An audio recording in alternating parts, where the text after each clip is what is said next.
Enter Sandman stands as one of the most recognizable heavy metal anthems of the 1990s. Its explosive release in 1991 propelled Metallica into new realms of popularity with the Black Album. But decades later, the song's legendary status is under fresh scrutiny. Dave Mustaine, Metallica's former guitarist and founder of Megadeth, has stirred the pot once more, implying that Metallica may have taken a bit too much inspiration from an underground band. The controversy stirs up old debates about originality, artistic influence, and musical ownership. Dave Mustaine, ousted from Metallica in the early 80s before founding Megadeth, has never shied away from airing his grievances. In a recent episode of the Shawn Ryan Show, he reignited long-dormant claims that Metallica's defining riff on Enter Sandman sounds suspiciously similar to a 1989 track by the Los Angeles-based thrash outfit Excel. That song, Tapping into the Emotional Void, features a riff that Mustaine says closely mirrors Metallica's chart-topping hit. Mustaine was candid in the interview. Go check out Excel, Into the Unknown, or something like that. Listen and tell me it's not similar.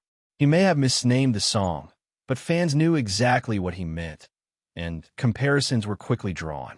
This wasn't Mustaine's first time making the claim. Back in 2004, he voiced similar accusations in Metal Maniacs, referring to the riff as ripped off. While Mustaine's remarks sparked online debates, Metallica has consistently pushed back against these kinds of accusations. Back in 1991, co-manager Cliff Bernstein acknowledged that Excel's riff was similar, but argued any likeness was purely coincidental. I'd never even heard of Excel at the time, Bernstein said, suggesting that Metallica's songwriting process was independent and original. Kirk Hammett, the guitarist behind the famous riff, has attributed his inspiration to a different source entirely, Soundgarden. Specifically, he cites the band's 1989 release Louder Than Love as a major influence. In various interviews, including one in 2017, Hammett said, "That album really inspired the way I played around that time. It was a big influence. When you analyze both tracks side by side, there are noticeable stylistic overlaps. Each song leans heavily on a slow, rhythmic, palm-muted guitar riff that drives the momentum forward. It's this chugging structure that has led fans to compare the two. However, the devil's in the details. Metallica's Enter Sandman is tuned in E standard, while Excel's track plays in E flat. These variations affect both pitch and fingering on the guitar, leading to distinct tonal differences. Moreover, the progression in Excel's track resolves with a unique hammer-on, while Metallica's uses sliding power chords, giving it a more dramatic finish. In essence, while the mood and movement may seem alike, the musical architecture differs enough to call it debatable rather than definitive. Kirk Hammett's mention of Soundgarden isn't an offhand comment. Many guitarists and music analysts have pointed out how the riff on Enter Sandman carries the dense, sludgy quality present on Soundgarden's Louder Than Love. This heavy, droning texture was a shift in Metallica's tone at the time, veering away from their thrash roots towards something more accessible, but still aggressive. Hammett reportedly composed the riff while immersed in that record, channeling a sonic vibe that was prevalent in the Seattle grunge scene of the late 80s. Whether intentionally or subconsciously, the fingerprints of Soundgarden can arguably be found across much of the Black Album, not just Enter Sandman. Despite the heated rhetoric and online speculation, no lawsuit has ever been filed over the supposed similarities. Jane Hoffman, Excel's manager at the time, addressed the topic in the early 90s, noting how litigation often drains time and resources, even when there's a valid claim. A lawsuit, unfortunately, sucks everything else out of your life, she said.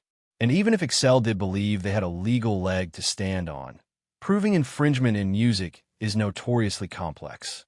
Courts generally look for exact replication of melody, rhythm, and harmony, factors which can be interpreted loosely. Given the variations in tuning, structure, and musical resolution between the two tracks, a successful legal challenge would likely be difficult to sustain. This controversy opens up larger questions about how music evolves and how creative boundaries are drawn. In rock and metal, genres where riff sharing and stylistic homage are common, it can be hard to trace the precise origin of a musical idea. Did Hammett copy Excel? Was he unknowingly influenced by them? Or is it all a case of musical convergence, where similar ideas naturally emerge in similar genres? One thing is certain, artists routinely pull from their surroundings, consciously or not. Metallica, Megadeth, Excel, and countless other bands were part of the same ecosystem, hearing each other's demos, shows, and records. In such a tightly knit scene, shared influences are not only probable, they're inevitable. Whether Enter Sandman owes its DNA to Excel, Soundgarden, or a bit of both, the song has cemented its legacy. For Metallica, it became the launch pad to global superstardom. For Excel, it remains a point of frustration and perhaps missed recognition. Dave Mustaine's comments add another layer to the ongoing saga of Metallica's early years, rife with rivalry, resentment, and relentless reinvention. But as with most artistic debates, clear answers are elusive.